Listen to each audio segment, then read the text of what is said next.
नमस्कार साथियों, स्वागत है आपका अपने परिवार स्टडी पावर हब में। दोस्तों आज हम लेकर आए हैं प्रैक्टिस संख्या 19। क्या है प्रैक्टिस संख्या 19? तो 19 को दोस्तों हम कंटिन्यू करते हैं। आपको हमारे साथ जुड़ने के लिए बहुत-बहुत धन्यवाद। काफ़ी लोग जुड़ चुके हैं हमारे इस सेशन में। दोस्तों हम पहले क्वेश्चन की तरफ चलते हैं। पहला क्वेश्चन दोस्तों हमारा ये रहा हमारा पहला क्वेश्चन। श्वेत और श्वेत का अर्थ क्या है? श्वेत और श्वेत का अर्थ क्या है? श्वेत है, एक होता है श्वेत। क्या होता है दोस्तों? श्वेत। श्वेत मतलब क्या होता है? आप कहते हैं ना श्वेत रंग है। क्या है? श्वेत रंग है। एक होता है श्वेत, एक होता है श्वेत। तो क्या होता है दोस्तों? श्वेत होता है सफेद और श्वेत मतलब होता है पसीना। तो ऑप्शन ए इसका सही जवाब है। नेक्स्ट क्वेश्चन की तरफ चलते हैं। नेक्स्ट क्वेश्चन जो है हमारा ये रहा। क्या है? आपको बताना है कि अब्द का शब्द नहीं हो क्या अर्थ नहीं होगा? अब्द शब्द जो दिया है, एक शब्द है। क्या है? अब्द एक प्रकार का शब्द है। उस शब्द का अर्थ नहीं है। बादल नहीं है, शाल नहीं है, आकाश नहीं है और वाटिका नहीं है। इनमें से आपको बताना है कि इनमें से कौन-सा नहीं है। तो यह क्या नहीं है दोस्तों? बादल क्या है? अब्द का अर्थ नहीं है। ठीक? बादल। बादल क्या है दोस्तों? इसका क्या नहीं है। नेक्स्ट क्वेश्चन की तरफ चलते हैं। हाँ। मैया मैं तो चंद खिलौना लय हो पंक्ति में कौन सा अलंकार है? आपको बताना है कि जो है पंक्ति दी गई है यह कौन सा अलंकार है? हाँ। मैया मैं तो चंद खिलौना लय हो पंक्ति में कौन सा अलंकार है? यमक अलंकार, श्लेष अलंकार, रूपक अलंकार या विभावना अलंकार? आपको बताना है कि इनमें दिए गए ऑप्शन में से कौन सा सही होगा। तो यह कैसा है? रूपक अलंकार। कैसा अलंकार है? रूपक। माया मैं तो चंद खिलौना लय हो। ठीक। इसमें कौन सा अलंकार है? रूपक अलंकार है। नेक्स्ट क्वेश्चन की तरफ चलते हैं। उसने कहा था कहानी के लेखक बताना है। इस कहानी के लेखक कौन है? ये एक क्या है? एक कहानी है। एक इस कहानी के लेखक बताना है कौन है? भगवान दास, प्रेमचंद, किशोरी लाल गोस्वामी, चंद्रधर शर्मा, फुलेरी। आपको बताना है कि इनमें सही आंसर क्या होगा। तो इसका सही आंसर क्या है? ऑप्शन डी क्या है? चंद्रधर शर्मा फुलेरी। क्या है? चंद्रधर शर्मा गुलेरी इसका सही जवाब है। ठीक। हाँ, यह बताना है दोस्तों, यह यह कब प्रकाशित हुई थी? यह बताना है कि यह कब प्रकाशित हुई थी। यह 1915 में प्रकाशित की गई थी। ठीक, किसके द्वारा? चंद्रधर शर्मा गुलेरी के द्वारा 1915 में क्या की गई थी? प्रकाशित की गई। ये साहित्य की सबसे पुरानी क्या है? कहानी है। नेक्स्ट क्वेश्चन की तरफ चलते हैं। परोपकार शब्द में कौन कौन सा उपसर्ग है? आपको बताना है परोपकार में कौन सा उपसर्ग है? परो, पर, उपकार, परो। तो आपको बताना है इनमें दिए गए ऑप्शन में से कौन सा सही होगा। तो क्या होता है? पर होता है। ठीक। पर क्या है? एक उपसर्ग है। क्या है? उपसर्ग है। ठीक। पर क्या है? उपसर्ग है। जैसे होता है पर धन उपकार। उपकार से मिलकर क्या बनता है? परोपकार। ठीक। क्या होता है? अ प्लस उ मिलकर ओ का निर्माण करता है। तो ये बनता है क्या? परोपकार। नेक्स्ट क्वेश्चन की तरफ चलते हैं। हाँ। मुख्य क्रिया के अर्थ को स्पष्ट करने वाली क्रिया को क्या कहते हैं? जैसे कोई भी क्रिया है उसको स्पष्ट करना है। उसको स्पष्ट करने के लिए किसकी सहायता होती है? आपको बताना है नामबोधक क्रिया की, प्रेरणार्थक क्रिया की, नाम धातु क्रिया की या सहायक क्रिया की। तो दोस्तों यहाँ पे होता है कि जब क्या होता है? मुख्य क्रिया को क्या है? यहाँ लिखा है कि मुख्य क्रिया के अर्थ को स्पष्ट करने के लिए हाँ, किस क्रिया का प्रयोग किया जाता है? तो किसका प्रयोग? सहायक क्रिया का प्रयोग किया जाता है। ठीक। ठीक। किसकी प्रयोग किया जाता है? सहायक क्रिया की। ठीक। कोई भी सेंटेंस को बनाने के लिए दोस्तों हमें सहायक क्रिया होना भी आवश्यक है। उसी से पता चलता है क्या ये सेंटेंस पूरी तरह से सही होता है। नेक्स्ट क्वेश्चन की तरफ चलते हैं। अर्थ के आधार पर संबंधवाचक अव्यय को कितने भागों में बांटा गया है? अर्थ के आधार पर। किसके आधार पर? अर्थ के आधार पर अर्थ के आधार पर अव्यय को कितने भागों में बांटा बांटा गया है। ठीक, अर्थ के आधार पर पूछा जा रहा है। अर्थ के आधार पर आपको बताना है 12, 13, 14 और 15 तो कितने भागों में बांटा गया। टोटल 14 भागों में बांटा गया है। कितने भागों में बांटा गया है। 14 भागों में बांटा गया है। दोस्तों आप अपने दोस्तों के साथ शेयर करें। ठीक, हाँ काफी लोग जुड़े हुए हैं इस सेशन से। तो दोस्तों इसे आप क्या करते रहें, लाइक करते रहें, सब्सक्राइब करते रहें, दोस्तों के साथ क्या करें, शेयर भी करते रहें, ताकि ये उनको भी ये वीडियो मिले और वो लोग पढ़े। देखिए हम इस 14 के बारे में आपको इसका एक्सप्लेन दिखाते हैं। ये रहा दोस्तों, क्या है, अव्यय के आधार पर, क्या अर्थ के आधार पर जो अव्यय होते हैं, अर्थ के आधार पर संबंध अव्यय को 14 भागों में क्या किया है, बांटा गया है। ये 14 भाग आप देख लीजिए।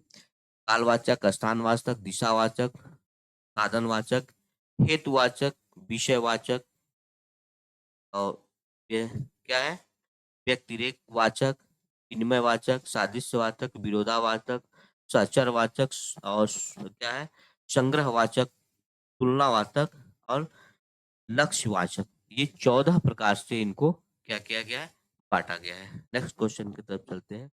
ये बताना है कि ब्रज भाषा इनमें से किस रूप में सर्वाधिक प्रसिद्ध होती है। ब्रज भाषा इनमें से सर्वाधिक क्या होती, प्रसिद्ध है। आपको बताना है काव्य भाषा या तकनीकी भाषा, राजभाषा या राष्ट्रभाषा। तो दोस्तों ये कैसी भाषा है, आपको बताना है कि कैसी भाषा है। ये आपकी काव्य भाषा है। देखिए कोई राष्ट्रभाषा नहीं होती, क्या होती है दोस्तों, राजभाषा होती है। राजभाषा, ठीक, राजभाषा क्या होती है, यह 343 फर्स्ट में इसका वर्णन किया गया। ठीक है, क्या किया गया है, 343 एक में इसका वर्णन किया गया है। नेक्स्ट क्वेश्चन की तरफ चलते हैं। गंदैला, मैला और मलिन, ये दोस्तों क्या है, पर्यायवाची है। अब बता रहा है कि इनमें से इसका के पर्यायवाची क्या होगा। परामर, पारम, प्रलय, धवल, पिंकल। आपको बताना है क्या, मलिन का पर्यायवाची क्या होगा। तो ये क्या होगा, पिंकल। पिंकल क्या होता है, मलिन का पर्यायवाची है। क्या है, मलिन का पर्यायवाची है। नेक्स्ट क्वेश्चन की तरफ चलते हैं। रोला और उल्लाला से मिलकर कौन सा छंद बनता है। आपको बताना है कि क्या रोला और उल्लाला से जो मिलकर बनते हैं उसे हम किस छंद का नाम देते हैं। कुंडलियां, छप्पर, भुजंग, भुजंगी और कवित्त। आपको बताना है इन चारों में से सही जवाब क्या होगा। तो इससे क्या बनता है दोस्तों, छप क्या बनता है, छप्पय बनता है। क्या बनता है, छप्पय। क्या बनता है, इससे मिलकर क्या बनता है, छप्पय बनता है। ठीक, आप मैसेज करें, क्या बनता है, छप्पय बनता है। अब देखिए इसमें क्या होता है दोस्तों, टोटल इसमें क्या होते हैं, 6 चरण होते हैं। क्या होते हैं, 6 चरण होते हैं। देखिए पहले चार में, ठीक, प्रथम चार में 24 मात्राएं होती हैं और अंतिम दो में अंतिम दो में 28 28 मात्राएं होती हैं। ठीक? क्या समझ में आया कि प्रथम चार में आपकी 24 मात्राएं होती हैं और अंतिम दो में कितनी मात्राएं होती हैं, 28 होती हैं। तो टोटल इनकी पंक्तियों की संख्या कितनी होती है, 6 पंक्तियां होती हैं। ठीक, चरण कितने होते हैं, प्रथम में 4 होते हैं, अंतिम में 2 होते हैं, यानी टोटल 6 पंक्ति का यह बनता है। नेक्स्ट क्वेश्चन की तरफ चलते हैं। तीसरा विश्व हिंदी सम्मेलन इनमें से किस स्थान पर हुआ था। आपको बताना है कि तीसरा हिंदी विश्व सम्मेलन कहाँ पे हुआ था और साथ में ये भी आप कमेंट में बताएं यह कब हुआ था। तो हमने इसको पहला भी बताया, दूसरा भी बताया, तीसरा भी बताया, सातवां भी बताया, नौवां भी बताया। इतने क्वेश्चन हमने करवा चुका है आपके सेशन में, जरा आप उसको ध्यान से सुनिए। देखिए पहले की बात करता है तो क्या नागपुर में होता है। कहाँ, नागपुर अधिवेशन। नागपुर अधिवेशन में कब होता है, 1975 में होता है।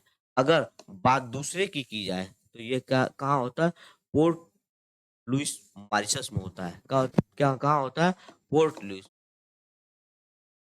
लुइस लुइस मॉरिशस, मॉरिशस, ठीक। ये पोर्ट लुइस मॉरिशस, ठीक। पोर्ट लुइस मॉरिशस में कब होता है? यह होता है दोस्तों 1976 में होता है। लेकिन यही बात तीसरे की कर रहा है, क्योंकि तीसरा विश्व हिंदी सम्मेलन होता है कहाँ?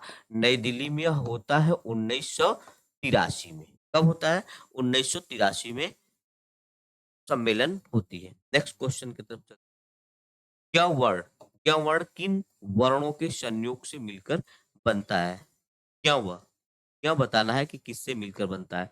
तो देखिए ये क्या होता है दोस्तों? संयुक्त होता है। क्या होता है? संयुक्त स्वर कहलाते हैं। संयुक्त स्वर कहलाते हैं। संयुक्त स्वरों की संख्या क्या होती है? 4 होती है। 4 होती है। आप बताएं। एक होता है आपका, ये तो ज्ञ हो गया, एक स्र हो गया, एक र हो गया, ठीक। और एक आप जरा बताएं कि इसमें से एक आप कमेंट्स करके बताएं कि कौन सा होगा। हम इसका आंसर बता दें। इसमें क्या होता है? ज और य होता है। क्या होता है? ज और य मिलके, तो यहाँ पे दोस्तों आधा ज और य हो, यहाँ पे सब में हम इस तरह से लगा देते हैं। जरा आप इसका आंसर दें कि इसका सही जवाब क्या होगा।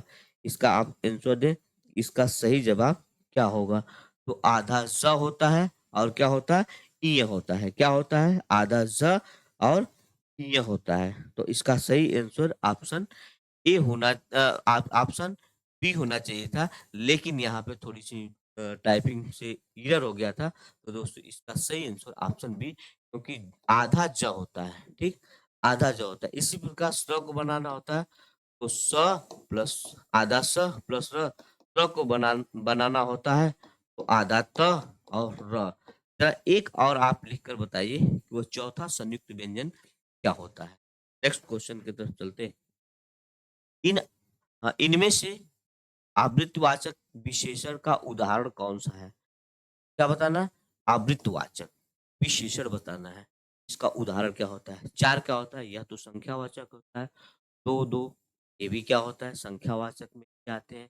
5 यह क्या? ये क्या होते हैं? ये भी संख्या होते हैं। लेकिन आवृत्ति 4 गुना, 5 गुना, 10 गुना, 15 गुना, 20 गुना, यह क्या होता है? आवृत्ति। क्या होता है?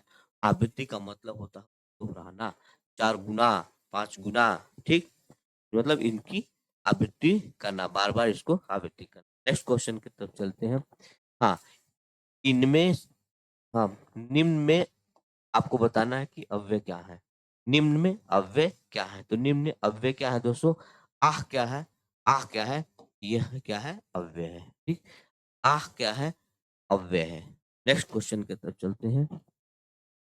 हाँ, नीचे दिए गए तत्सम तद्भव शब्दों के युग्म में कौन-सा युग्म क्या है? त्रुटिपूर्ण है। आपको बताना है कि इसमें क्या है? गलती है, यानी इसमें त्रुटि है। देखिए, इत, की ये सही है, ठीक? यह क्या होता है? क्षीर का खीर होता है, ठीक? दधी का दही और दुग्ध का दूध। ये दोस्तों ऑप्शन क्या है? ये शुद्ध है। लेकिन यहाँ तक आपको बताना है त्रुटिपूर्ण है। इसमें दोस्तों त्रुटि है। क्या होना चाहिए? क्या होना चाहिए? तो ये क्या होना चाहिए? त ही होना चाहिए। तो दही, ठीक। और ये क्या होता है? दही। क्या होता है? ये इस तरह से होना चाहिए, ठीक। तो यहाँ क्या है? एरर क्या है दोस्तों? गलतियाँ क्या है? त्रुटि क्या है? ये क्या होना चाहिए? यही आपका गलती है। यहाँ दही और ये दही, ठीक। ठीक क्या है? 15 का, आप जब जवाब दें 15 का, ठीक। तो इसका सही जो आंसर है, ये ऑप्शन सी इसका सही जवाब है। नेक्स्ट क्वेश्चन की तरफ चलते हैं। भक्षण में कौन-सा प्रत्यय है? आपको बताना है कि क्या है? प्रत्यय है। कौन-सा प्रत्यय है आपको बताना है। एक होता है प्रत्यय, एक होता है उपसर्ग। तो इसमें क्या प्रत्यय है? क्षण प्रत्यय है, आन प्रत्यय है, अन। आपको बताना है कि इसमें प्रत्यय क्या है। इसमें प्रत्यय क्या है? अन प्रत्यय है, ठीक। ये क्या है? अन क्या है? प्रत्यय है, ठीक। अन प्रत्यय है। भक्ष क्या है? भक्ष क्या है? यह मूल शब्द है, यह मूल शब्द है, ठीक। अन लगा है, क्या है? अन लगा है, ये आपका प्रत्यय है। नया शब्द बना इन दोनों से मिलने के बाद भक्षण, यह नया शब्द बना। नेक्स्ट क्वेश्चन की तरफ चलते हैं। निम्न में से अघोष वर्ण कौन सा है? तो आपको बताना है कि अघोष वर्ण क्या है। तो हमने बताया था आपको कि इसको हम कैसे पकड़ेंगे। जब कोई अस्पर्श व्यंजन के अंतर्गत आते हैं, ठीक, यानी 25 जो होते हैं अस्पर्श व्यंजन के अंतर्गत आते हैं, उनमें से आप नंबरिंग कर लीजिए। क्या होता है? 1, 2, 3, 4, 5, इस तरह से आप नंबरिंग कर लें। ये 3 हमारे क्या होते हैं? इन पर अगर 3 पड़ा तो घोष होता है या सघोष होता है। क्या होता है? घोष होता है या सघोष होता है। आपको बताना है कि हमें क्या है, अघोष के बारे में बताना है। तो ये हमारे क्या हो गए? घोष हो गए। क्या हो गए? घोष, या इन्हीं को क्या कहते हैं? सघोष। ठीक, सघोष। और बचे हुए ये दो हैं, ये क्या कहलाए? अघोष कहलाए। क्या कहलाए? अघोष कहलाए। तो यहाँ किसकी बात करें? अघोष वर्ण। तो आप यहाँ पर अब बैठाएंगे अपने हिसाब से। जैसे ट ले लीजिए, तो ट, ठ, ड, ढ। तो यहाँ क्या क्या? ट, ठ, ड, ढ। ठीक, यहाँ आपको मिला। आप यहाँ पे देखिए, ये नहीं है, यहाँ पे ये आया, ये आया, दो यहाँ यहाँ आ गए आपका द। तो आप त यहाँ ले लिए, त, थ, त, थ, द, ध और न, ये ले लिए। तो आप देखिए, यहाँ से हमारे जो 3 है वो क्या थे? घोष थे या सघोष थे? आपको पूछ क्या रहा है? ट की बात कर रहा है, तो ट क्या है? यह अघोष है। इस तरह से अगर आप इसको चेक करेंगे, इस पर रख कर, तब ये क्वेश्चन आपका एकदम क्लियर होगा। इस तरह से इसको निकाला जाता है। नेक्स्ट क्वेश्चन, विभाव पीति विभावरी जाग रही, अंबर पनघट में डूबो रही, तारा घट उषा नागरी में कौन सा अलंकार है? आपको बताना है इसमें कौन सा अलंकार है। बीती विभावरी जाग रही, अंबर पनघट में डूब रही, तारा घट उषा नागरी। तो आपको बताना है कि इनमें से कौन सा अलंकार है। तो यह कौन सा अलंकार है? यह रूपक अलंकार है। क्या है? रूपक अलंकार है। क्या है? रूपक अलंकार है। नेक्स्ट क्वेश्चन की तरफ चलते हैं। विभावरी सॉरी विभाव के 2 प्रकार कौन से हैं? आपको बताना है कि विभाव, हमने बताया था कि विभाव के कितने प्रकार होते हैं? 2 प्रकार होता है। एक होता है आलंबन, एक होता है उद्दीपन। हमने क्या बताया था? एक होता है आलंबन, एक होता है उद्दीपन। तो इसका ए ऑप्शन सही। क्या होता है? एक आलंबन, एक उद्दीपन। नेक्स्ट क्वेश्चन की तरफ चलते हैं। इनमें से कौन सा शब्द कसरत का अनेकार्थी शब्द है? तो आप जानते हैं कसरत, इसे क्या कहते हैं? हिंदी में व्यायाम कहते हैं। तो इसका जो क्या है, अनेकार्थी शब्द क्या है? व्यायाम है। क्या है इसका? कहते हैं व्यायाम हो। नेक्स्ट क्वेश्चन की तरफ चलते हैं। भूखों को भोजन दो। क्या है? भूखों को क्या करो? भोजन दो। यह वाक्य है, आपको बताना है कि कैसा कारक है। अपादान कारक, करण कारक, अधिकरण कारक या संपदान कारक। जब किसी को कोई वस्तु दी जाती है, देने का बात चलता है, तो वहां क्या होता है? वहां संप्रदान कारक की प्रभुत्ता ज्यादा होती है। ठीक, क्या होती है? संप्रदान कारक। तो यहाँ क्या है? संप्रदान कारक है। क्या है? संप्रदान कारक। नेक्स्ट क्वेश्चन की तरफ चलते हैं। निम्नलिखित में से निर्देशक चिन्ह कौन सा है? आपको बताना है कि इनमें से निर्देशक चिन्ह क्या है। तो आपका क्या है? ऑप्शन ए क्या है? निर्देशक चिन्ह है। क्या है? निर्देशक। अब ये इस तरह से बचा है, ये क्या है? ये क्या है? आपका हंस पद है, जिसे हम त्रुटि पद भी कहते हैं। ठीक, हाँ, ये होता है हमारा विस्मय बोधक। क्या होता है? विस्मय बोधक। ठीक, इसमें क्या होता है? विस्मय बोधक है। ये हमारा डबल इन्वर्टेड कामा में है। इसको आप बताइए, इसका प्रयोग कहाँ पे किया जाता है और ये है क्या? ठीक, ये क्या है? ये है, इसे हम कैसे इस्तेमाल करते हैं? क्या है? इसे हम कैसे इस्तेमाल करें? जैसे महात्मा गांधी ने कहा, क्या करो? तुम मुझे खून दो, मैं तुम्हें आजादी दूंगा। तो उस शब्द को, सॉरी, महात्मा गांधी ने कहा करो या मरो। महात्मा गांधी ने क्या कहा? करो या मरो। तो जब ऐसे शब्द का प्रयोग किया जाता है तो उसे हम क्या कहते हैं, डबल इन्वर्टेड कामा में रखते हैं। क्या कहें, डबल इन्वर्टेड कामा में रखते हैं। ठीक, नेक्स्ट क्वेश्चन की तरफ चलते हैं। संस्कृति का विकास परिवार की भाषा है। कैसी भाषा है, संस्कृत किस परिवार की भाषा है? आपको बताना है कि जो संस्कृत है वह किस परिवार की भाषा है। किस परिवार की भाषा है? आर्य भाषा है। कैसी है? आर्य भाषा है। नेक्स्ट क्वेश्चन की तरफ चलते हैं। मात्रा ज्ञा यह संधि विच्छेद कौन सा है? तो यह कौन सी संधि विच्छेद है? मातृधन आज्ञा। यह इसका संधि विच्छेद क्या हो गया? मातृधन। मातृधन आज्ञा यह क्या है? यण संधि है। कैसी संधि? यण संधि है। कैसी संधि है? यण संधि है। नेक्स्ट क्वेश्चन की तरफ चलते हैं। हिंदी की तुलनात्मक आलोचना का प्रारंभ किसने किया था? तो बताना है कि हिंदी में तुलनात्मक आलोचना का प्रारंभ किसने किया था? तो यह किसने किया था? पद्म सिंह शर्मा के द्वारा किया गया था। ठीक, यह पद्म इसके द्वारा पद्म सिंह शर्मा के द्वारा किया गया था। Next question. बच्चा रो रहा है, इस वाक्य में क्रिया का कौन सा प्रकार है? इसमें बताना है क्रिया में कौन सा प्रकार। तो हमने बताया यहाँ पे क्या लगाने के बाद सकर्मक और अकर्मक क्या होता है, बाहर निकलकर दिखने लगता है। जैसे कोई काम करते हैं, किसी काम का रिजल्ट आता है, तो वहाँ क्या होता है, जब हम रिजल्ट पाते हैं वह क्या कहलाता है, हमारा अकर्मक कहलाता है। जहाँ किसी का रिजल्ट नहीं पाते हैं वह क्या होता है, सॉरी, जहाँ रिजल्ट पाते हैं वो सकर्मक होता है। जहाँ रिजल्ट नहीं मिलता है वहाँ अकर्मक होता है। तो यहाँ पर रोना, गाना, ठीक, दौड़ना, यह किस प्रकार की है? यह अकर्मक क्रिया है। तो ऑप्शन बी इसका सही जवाब। नेक्स्ट क्वेश्चन की तरफ चलते हैं। अलवार भक्तों की संख्या कितनी है? आपको बताना है कि अलवार भक्तों की संख्या कितनी है। हाँ, जरा आप कमेंट्स में करके बताएं अलवार की संख्या कितनी है। अलवार भक्तों की संख्या टोटल कितनी होती है? 12 होती है। कितनी होती है? 12 होती है। नेक्स्ट क्वेश्चन की तरफ चलते हैं। मदन मोहन मालवीय ने किस पत्र का संपादन किया था?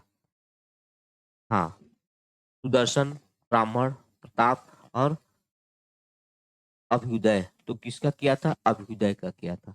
कौन किया था? मदन मोहन मालवीय के द्वारा किस पत्र का संपादन किया गया था? तो किस पत्र का संपादन किया गया था? तो यह संपादन किया गया था दोस्तों 1907 में। और यह विशेष इसलिए है, यह क्या है पत्र, क्योंकि यह बसंत पंचमी के दिन, किसके दिन? बसंत बसंत पंचमी पंचमी के दिन इसे क्या किया गया था? संपादित किया गया था। बसंत पंचमी के दिन इसे संपादित किया गया था। नेक्स्ट क्वेश्चन के तहत, पुनर्वास किसकी प्रसिद्ध उपन्यास है? पुनर्वास किसकी है? हाँ, आप जरा बताएं यह पुनर्वास किसकी क्या है? यह पुनर्वास जो है हजारी प्रसाद द्विवेदी की। किसकी है? हजारी प्रसाद द्विवेदी की है। किसकी है? हजारी प्रसाद द्विवेदी की है। यह दोस्तों कब लिखी गई थी? चौथी शताब्दी में। कब लिखी गई थी? चौथी शताब्दी में लिखी गई। यह भारत की पृष्ठभूमि पर आधारित है। क्या है? यह चौथी शताब्दी में लिखी गई है थी। और भारत के किस पर? भारत की पृष्ठभूमि पर यह क्या है? आधारित है।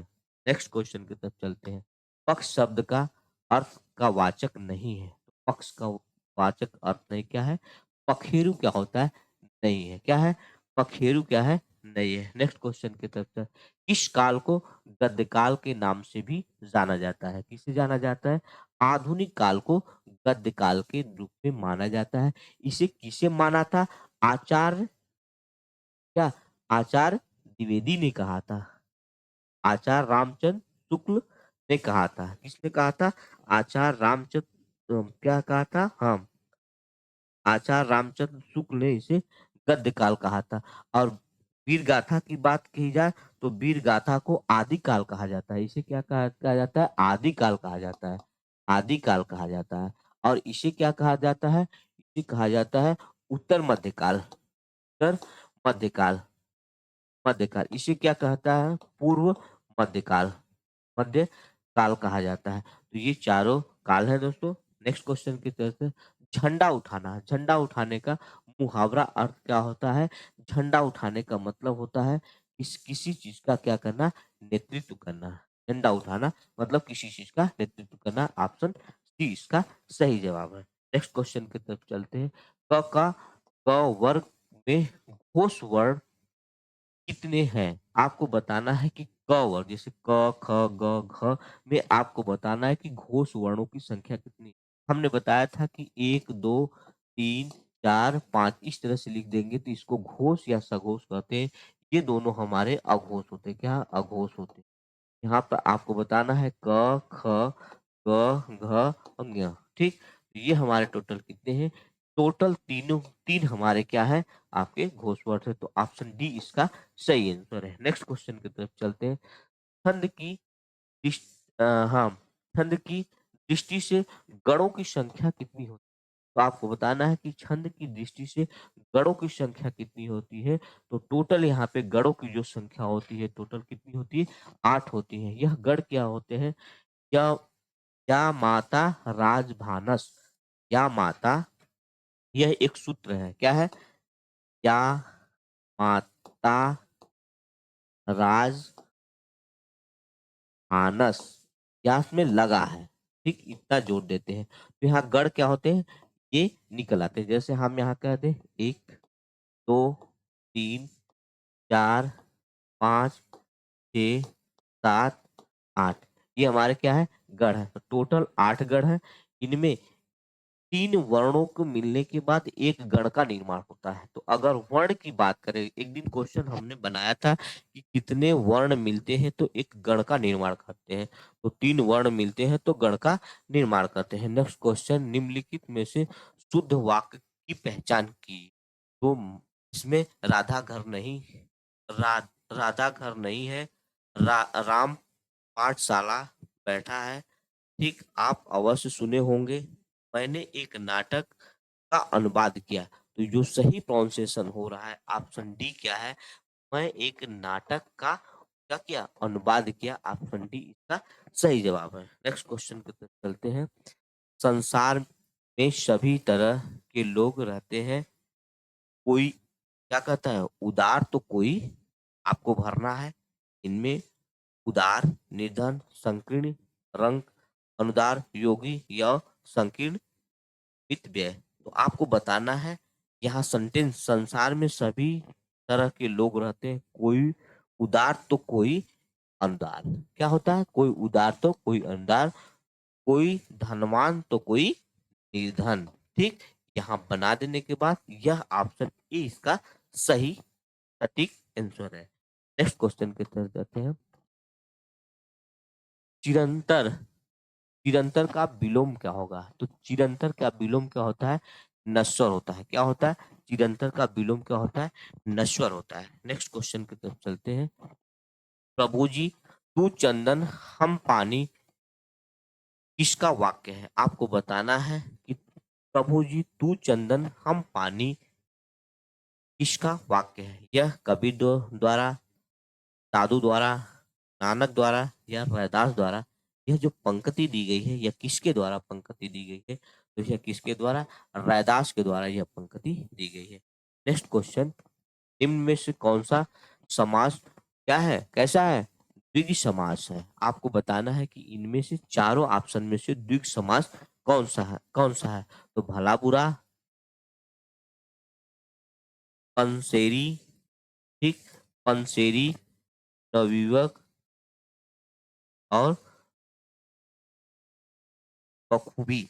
आपको बताना है कि इनमें से, हाँ, आपको बताना है कि इनमें से द्विग समास कौन सा है। तो यहाँ पे नौ, नौ क्या है? ये संख्यावाचक है। ठीक? तो नौ क्या है?